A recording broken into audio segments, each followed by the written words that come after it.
sehat pemirsa, masih bersama saya Dr. Enita Arlin dan juga Dr. Haikal. Nah, Dr. Haikal, Ya. kemarin masak apa nih? Makan apa nih pas lebaran? Kemarin tuh masak gulai, Widih. opor, Terus? rendang, Widih. tauco, kolak juga, Widih. kue-kue lengkap pokoknya. Semuanya bersantan. Nah, sekarang apakah Anda merasa bersalah? Iya sih. Iya kan? Tapi memang kalau kita membahas tentang bersantan, itu Yes. kan identik dengan penyakit-penyakit seperti diabetes, Betul. kolesterol tinggi, hipertensi, dan sebagainya. Betul, Tapi kita nggak ya. bisa hindari itu saat lebaran nih, Nggak Dr. bisa, Arlin. iya. Dan Nah. apakah ini sepenuhnya kesalahannya si santan, ya Betul. kan? Nah, sudah bersama kita Dr. Jualita, spesialis gizi klinik. Halo, Dok. Halo, Dok. Apa kabar? Halo, baik. Hai, Dr. Haikal. Iya. Sehat, Dok. Kemarin lebaran Sehat. masak apa nih? Kalau dokter gizi ke lebaran masaknya apa tuh, Dok? Kalau nggak masak tapi menikmati aja. Oh, menikmati aja. Ayo, Dr. Haikal juga nggak? Iya, Dok. Nah, ini terkait santan nih, Betul. Dok, yang lagi terkenalnya lagi viral karena kemarin habis lebaran. Makanan bersantan ini lebih cenderung tidak sehat. Ini fakta atau mitos, Dokter? Fakta deh. Fakta. Aduh, Tapi pakai deh. sedih. Pakai deh nih. Oke. Kalau ngomongin makanan bersantan, biasanya kalau di Indonesia akhirnya makanan bersantan itu teman-temannya adalah makanan yang juga tinggi lemak jenuh lainnya. Betul. Misalnya tadi apa rendang, ya kan? gulai, Terus misalnya gulenya opor. gulai kambing gitu kan. Betul. Jadi kalau ngomongin makanan bersantan, biasanya kalau di Indonesia dia pasti dimasak bersama dengan makanan yang mengandung lemak jenuh tinggi lainnya.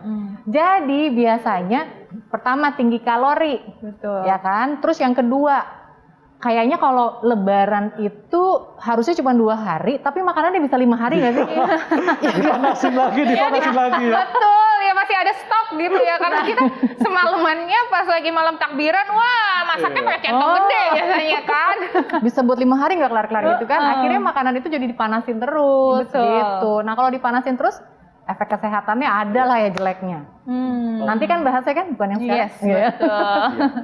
Dok, kan selain makanan, santan juga ada dalam bentuk minuman. Nah, ini kayak cendol, Dok ya, kayak cendol. Ya. Kemudian juga, oh ya banyak deh. Nah, katanya, Dok, kalau santan yang tidak dimasak dengan suhu tinggi lebih sehat untuk dikonsumsi. Ini fakta atau mitos, Dok? Fakta. Oh, fakta. Kalau tidak ya. dimasak dengan suhu tinggi, tapi catatannya adalah ketika kita bikin santan itu, kan kalau santan kan dia kelapanya diparut, Iya. terus habis itu dikasih air dulu, airnya harus mateng dong berarti kan.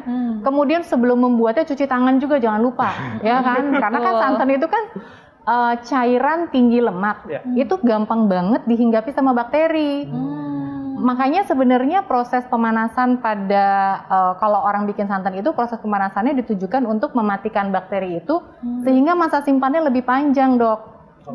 Kan sekarang juga ada yang kemasan, itu kan dia juga mengalami proses kan, gitu supaya masa simpan atau shelf life-nya itu lebih panjang.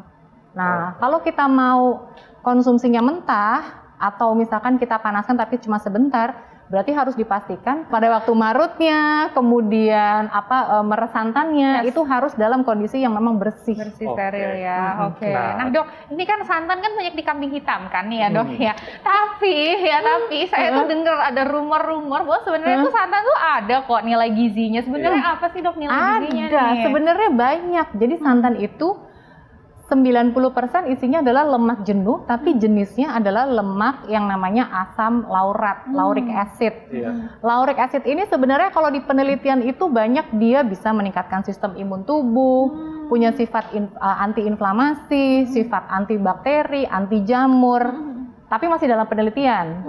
Gitu. Jadi sebetulnya lemaknya adalah lemak jenuh tetapi yang jenisnya namanya MCT, si lauric acid itu MCT, medium chain triglyceride. Jadi asam lemak rantai sedang.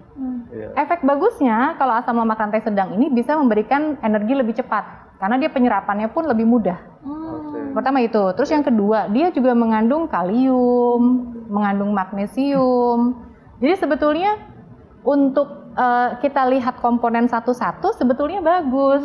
Tetapi sayangnya karena lemak itu kan kalorinya besar, sehingga ya makanan bersantan identiknya adalah makanan yang berkalori besar. 100 gram santan kalorinya kira-kira 230 kalori. 100 gram itu kira-kira Kira-kira kayak setengah gelas. setengah gelas Setengah ya. gelas belimbing kalau kita bilang zaman dulu ya. iya, Setengah gelas belimbing. itu kira-kira 100 gram, kalorinya 230. Oh, kalorinya udah 230. Wow, lumayan ya. Makanya lumayan kalau ya. makan opor atau Iya. makan lontong sayur tuh, sayurnya itu jangan diseruput semua kuahnya. Kuahnya Biasanya ya. kan sampai di Iya.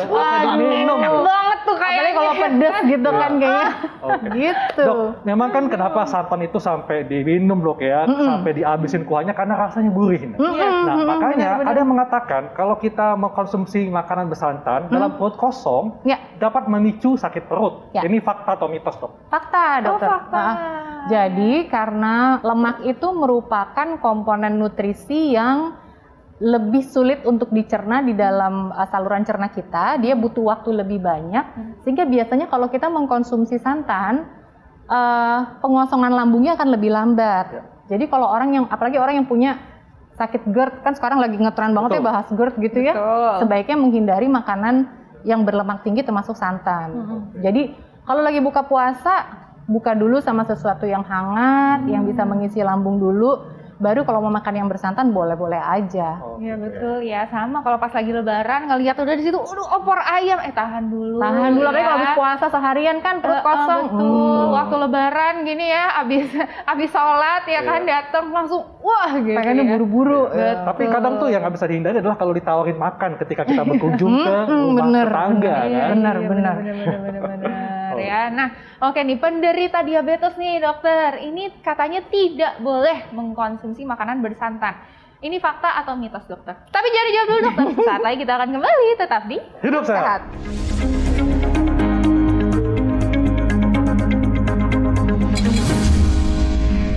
Nah, itu tadi bahan pengganti santan. Jadi banyak ya, ada susu segar, ada yogurt, dan ada susu kacang. Yes. Jadi sangat banyak bahan-bahan yang bisa menggantikan santan pemirsa. Betul ya, jadi jangan skakmat ya kalau dibilang, aduh santan berbahaya gitu ya, tapi ada pengganti-penggantinya. Nah, ini mengenai bahaya nih, tadi kita juga ada fakta atau mitos, katanya bahaya buat penderita diabetes nih dok, katanya nggak boleh makan santan sama sekali. Ini fakta atau mitos dokter? Mitos.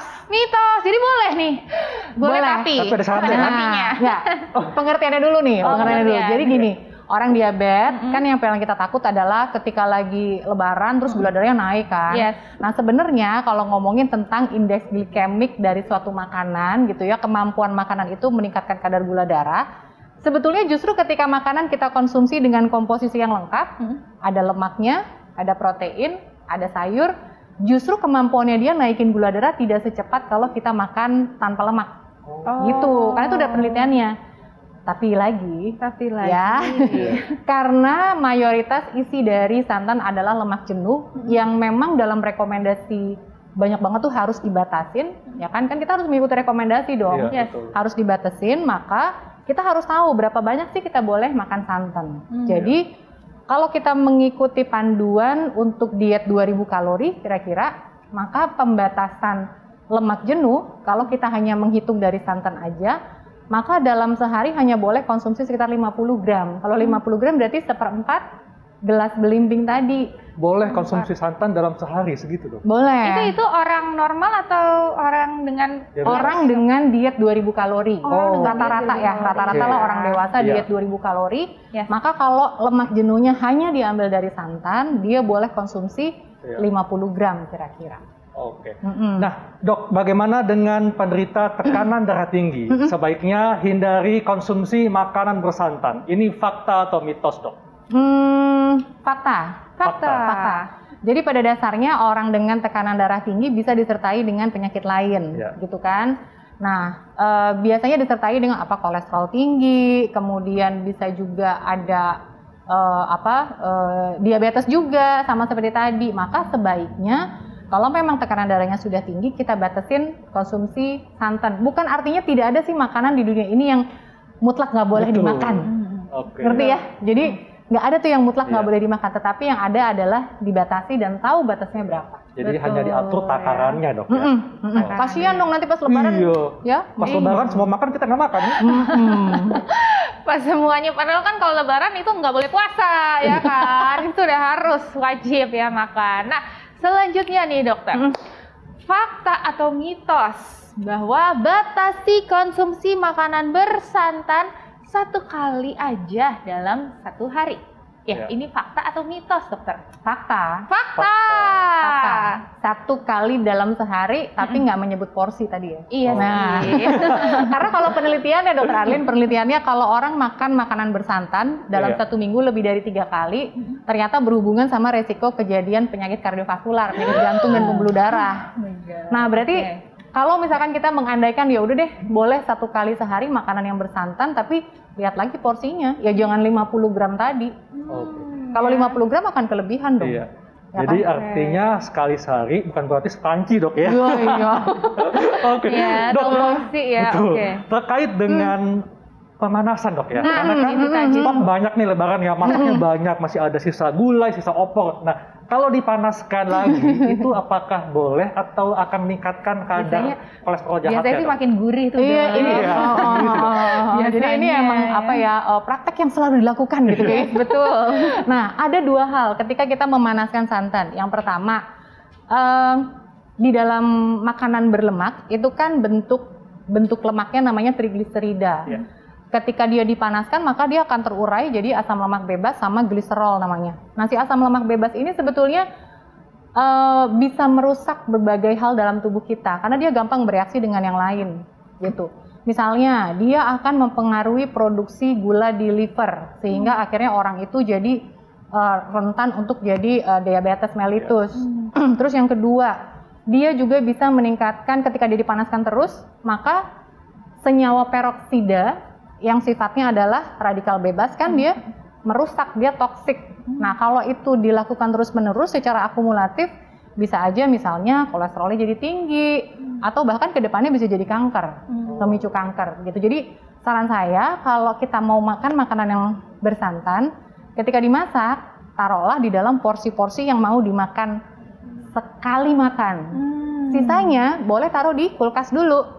Yang belum dimasak tuh ya, Dok ya. Yang udah dimasak nggak apa-apa, Dokter Arlin. Gitu. Jadi makanan yang udah matang, kita bagi-bagi ke dalam kontainer-kontainer yang kira-kira untuk 1 kali makan tuh segini nih. Oh gitu. Habis itu simpan dulu di kulkas. Oke.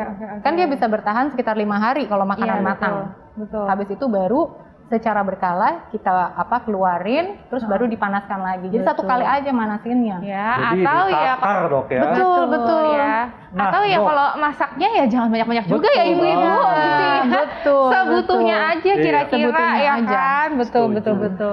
Dok, tips nih Dok untuk masyarakat supaya masyarakat tetap bisa menikmati makanan bersantan, tapi juga bisa bijaksana nih dalam konsumsinya. Silakan. Ya, jadi santan memang boleh dikonsumsi, tetapi rekomendasinya adalah kalau kita mau mengikuti panduan yang umum, berarti dalam 1 hari hanya boleh sekitar 1/4 gelas per hari. Tapi itu kita merujuk pada konsumsi lemak jenuhnya hanya dari santan aja. Jadi sebaiknya kurang dari 50 gram tadi, ya. Kemudian pada waktu kita mengkonsumsi makanan bersantan, jangan seruput semua kuahnya, karena pasti kalorinya akan besar. Betul. Ambil aja proteinnya misalnya ya, kemudian sayuran yang ada di dalamnya.